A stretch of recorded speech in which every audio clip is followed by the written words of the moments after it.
Tell us about what life was like before 180TC. Life before 180TC was pretty chaotic, depressing, lonely, toxic, very repetitive.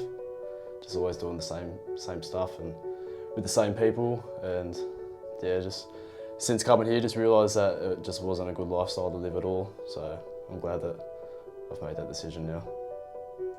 What made you decide to pick up the phone and call 180TC for yourself? To be honest, it wasn't my choice. I was out on bail and I was in a bit of a argument with my dad, and as everyone knows, my cousin came here, Jack, and his mum, was like talking to my dad and telling him to get me to come here. So my dad sort of gave me an ultimatum to come here or breach your bail and go back to jail sort of thing. So I sort of had to pick up the phone and give Andrew a call, and yeah, the rest is history now. Made the phone call, you know, you've agreed with your dad. Yep. And then you've come out here to 180TC. What were your first impressions coming up that dirt road? Well, it's funny, before I came here, I was in Tamworth, bailed to my dad's property, and like, it's in the middle of nowhere.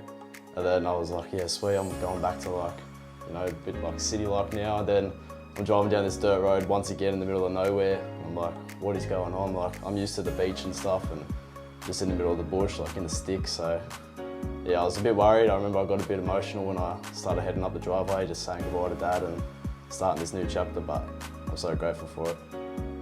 What were your biggest challenges? Cool. Probably just not having a phone and being able to connect with family all the time and talk to friends and all that sort of stuff. And probably before I came here, I was a bit isolated away from people my age and stuff.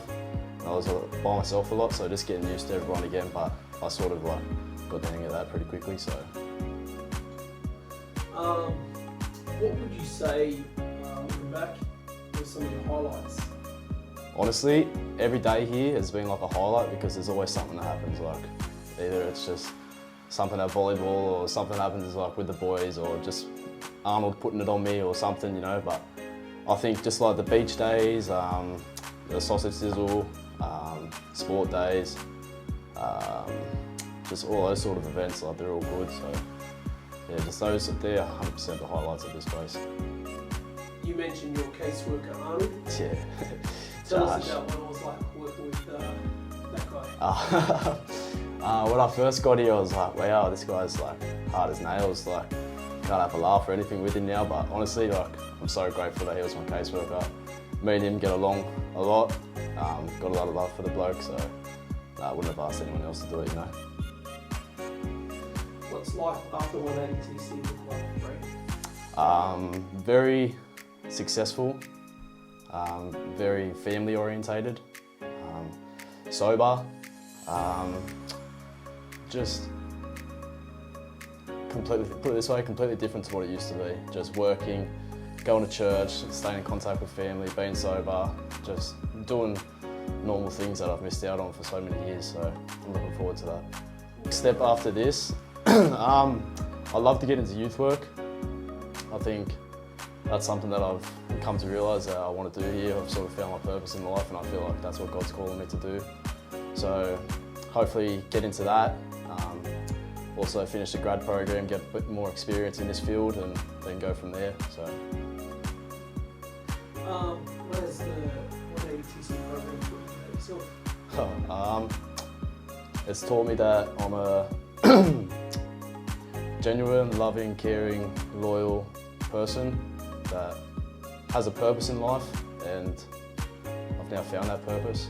And most of all, it's like just taught me that I'm worth something. Like I'm worth being here. I'm worth, like, my life's worth something now. So that's a big one. Final encouragement for the boys in program?